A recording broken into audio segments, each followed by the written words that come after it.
What you want versus what you need. As musicians, we use our instruments in our craft to be able to express our thoughts, our feelings, connect to others, and overall convey a sense of purpose to this confusing world we live in. In doing so, all musicians naturally we reflect on the tools and we think to ourselves, is it enough?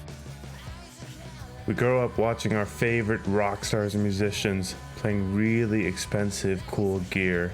May it be a handmade custom guitar, huge complicated racks full of fancy, awesome gear, maybe a huge wall of amps in front of large crowds of people singing along.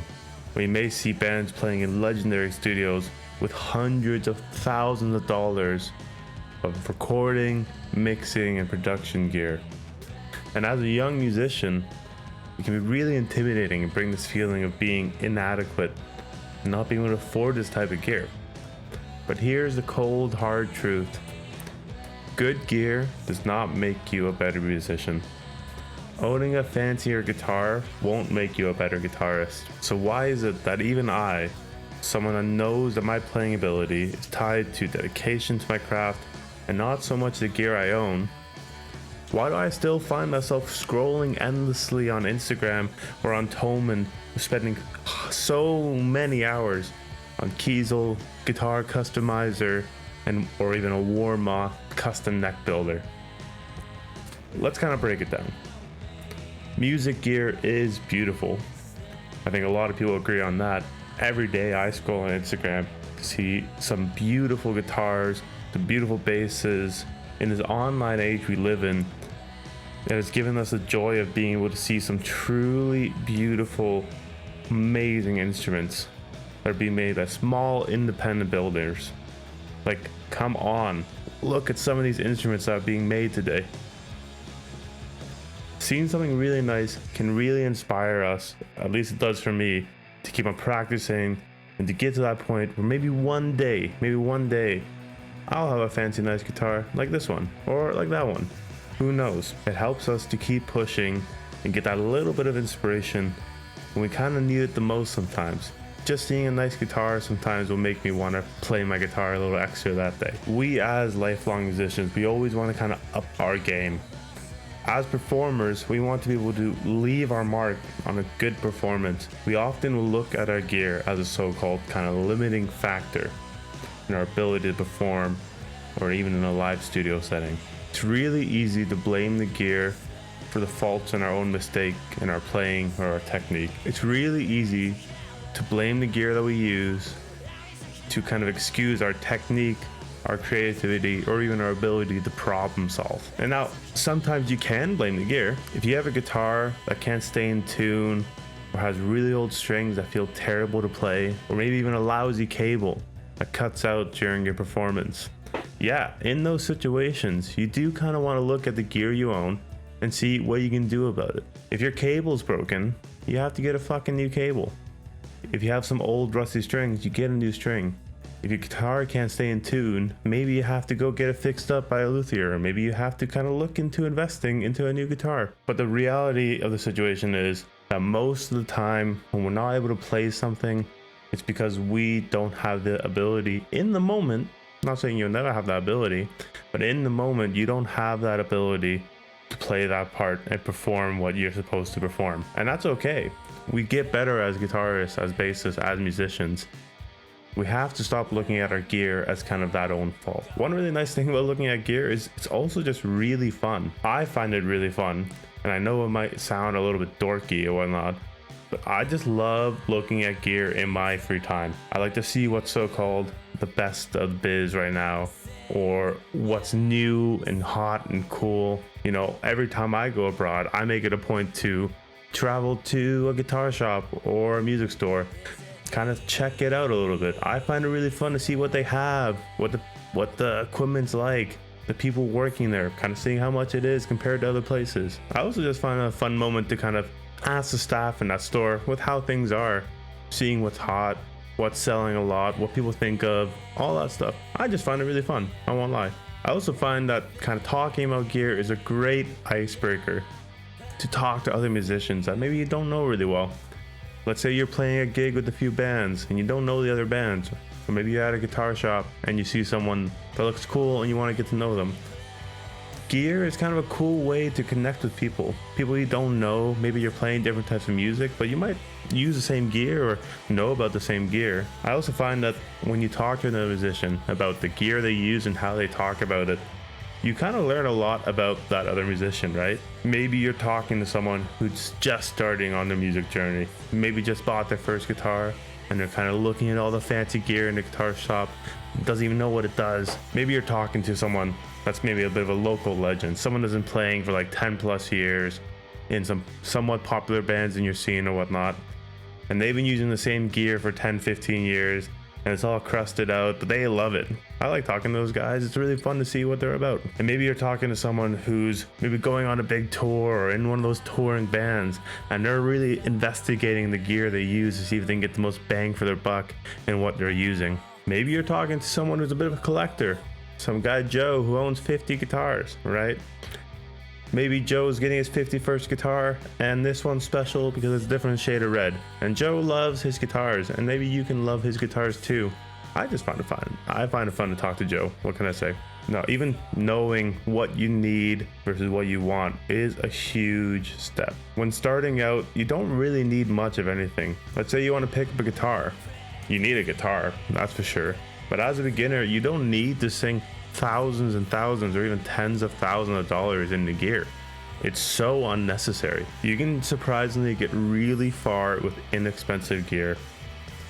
Once, let's say you have that guitar, maybe you want an amp, you can look into, the classic, really common right now as I'm making this video, the Boss Katana series. Those are really awesome beginner amps that I've gone to a lot of shows and seen people playing. I've played a lot of shows in bands I used a Boss Katana, for example, and I've played with a lot of bands I use a Boss Katana. It's a great amp and it's not that expensive. You can get a lot done with it. Even if you have the budget, if you're brand new to guitar, please, for the love of God, don't buy a huge 4x12 cabinet or a 200 watts super heavy expensive tube amp. All you're gonna do is waste your money, make too much noise, and get a noise complaint from your neighbors. I personally started my guitar journey with a really awesome Roland Cube 30. I really love that amp. I used it for years and years and years, day by day, every day, and I love that thing. I love knowing all the settings and knowing what I like the most about it. That little amp brought me a lot of joy. And even if you don't want to buy a guitar amp, for example, you can look into home recording. Home recording's never been more affordable. With a little bit of research, you can buy some really affordable audio interfaces that plug right into your computer. And guess what? You can plug your guitar into the audio interface, into the computer, get a free amp plugin, free, doesn't cost you anything, and you can already start not only playing guitar, you can also start recording music. How cool is that? Maybe you've been playing for a few years, and maybe you just joined your first band, you started playing live, having some fun shows, maybe you even started recording your first EP, your first song, your first album, and you've been having a good time, but you realize that the gear that you started with, maybe you need to upgrade a little bit. Maybe it's not quite cutting it anymore. So when you're on that point in your journey, what do you do? Where do you go? What do you look at? Here are some of my kind of tips that I want to give you if you're in that situation. Number one, I want you to prioritize what's important. Like, for example, in my opinion, every guitarist and bassist should have a tuner, right? If you're playing live, you need a reliable tuner. You need a tuner that you can press, check your tuning, and that works every time. I've been using the same Korg tuner. I don't exactly remember the model, but I've been using that for like 5 years now. It works great, works on my basses, works on my 8-string guitars, works on my regular guitars. It's never failed me. One nice thing about having a tuner is you can mute while you're playing. So let's say there's some dead space, your guitar is hissing, you can press the tuner and it mutes your whole signal. You can also just use this if there's some unexpected noise or if you have to unplug your guitar to plug another guitar in. It's a really underrated feature of a nice tuner. You have to look at what's kind of holding you back in that situation. That isn't your technicality or isn't your playing ability.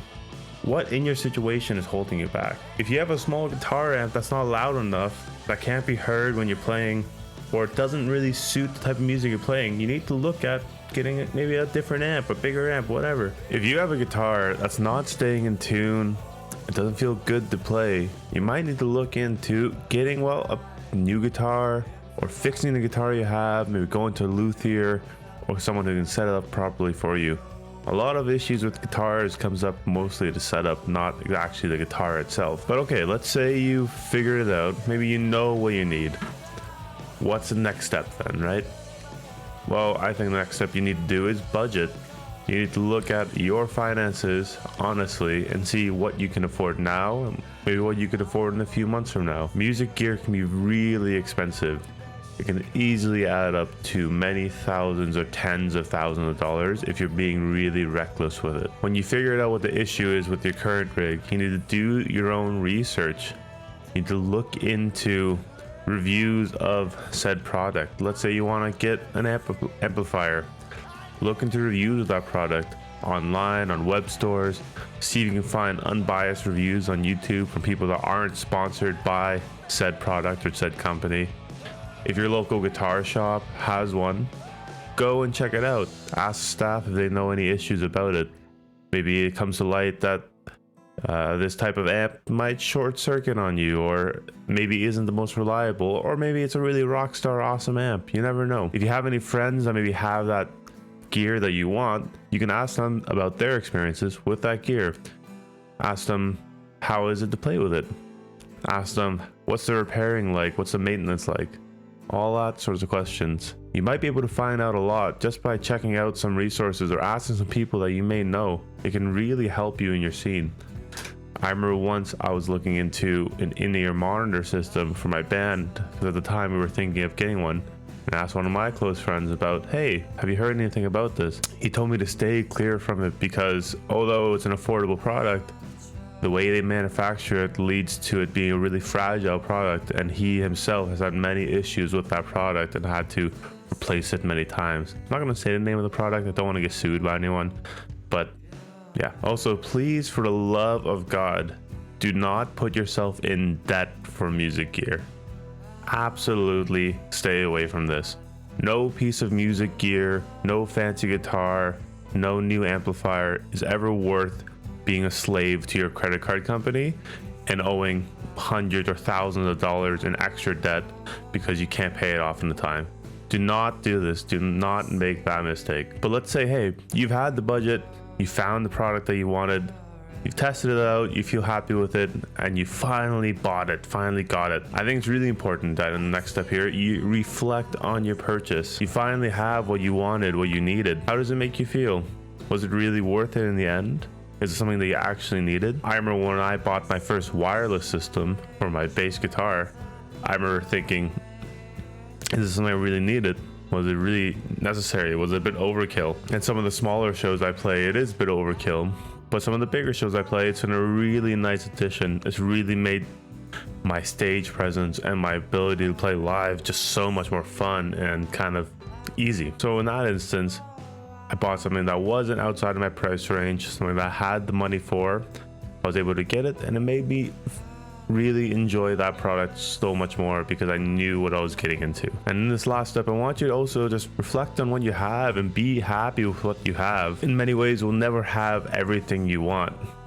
Unless you are in a spot where you have tons and tons of money to blow on music gear, it's very unlikely that you'll ever have everything you wanted, all the amps you wanted, the recording gear you wanted, the guitars you wanted, the specialty pedals and boutique shop builders around. You're not gonna have everything, and that's okay. There are people out there who would love, absolutely love to have what you have. People that are not in that position to even get their first instrument or even get anything. So you should really reflect, and although you might not have the best gear, try your best to be happy with what you have. You don't need anything fancy, you don't need anything expensive to be able to make amazing music. At the end of the day, that's what you're doing. You're making music. No one cares about the gear you have except other gear nerds. Most people don't even know the difference between a beginner entry-level guitar and a fancy boutique guitar. Most people will never be able to hear the difference of a cheap amp and an expensive amp. You need to remember you're making music, and that's the end goal here, is that the gear you're buying should help you do so. It shouldn't be a crutch in doing so. It should help you make that music more personable, more comfortable, more fun, more expressive. You can get by with so little, and there's been so much amazing music made with very little at all. At the end of the day, we play music and dedicate our free times and a large part of our life to the craft of music because we love how it makes us feel. I love the way it makes me feel to play a guitar or play a bass, to play live in front of people, to play in a band with other people, to record music and listen to it later. I love that feeling. I love the satisfaction and gratitude it gives me. And if you don't have those same feelings about music, if you're only playing music for, let's say, an ego boost or something else, maybe you should really reflect on the reason why you're even playing music. If you couldn't be happy with having the bare minimum, you'll not be happy by having it all. Try not to get bogged down on the technicalities of gear and products and the what ifs and whatnot. Just go out there, keep on practicing, keep on making music, keep on working on the craft that you love. I hope this video finds you well. Thank you so much for watching this video to the end. If you like what you saw, please maybe leave a like, comment your thoughts on the video. I'd love to hear your opinions on kind of this whole idea of what we need versus what we want in music gear. Feel free to subscribe. And until next time, keep on rocking in the free world. Peace out.